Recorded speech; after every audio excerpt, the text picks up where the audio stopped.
Evaluate the cross product of tung tung tung sahor.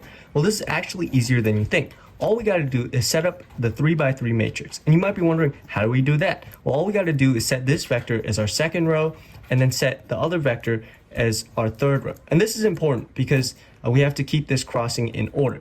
And then the result we get ends up being a vector also, which is why we indicated it with the large bracket.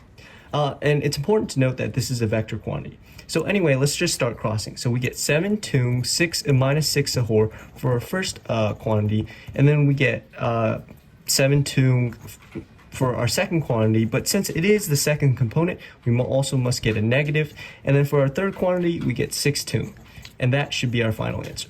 But we should probably check our work. All we got to do is go to this website called Solvely, simply paste in our question and then click send. And see, it came out with a detailed explanation and it got the same answer as us, so we were correct.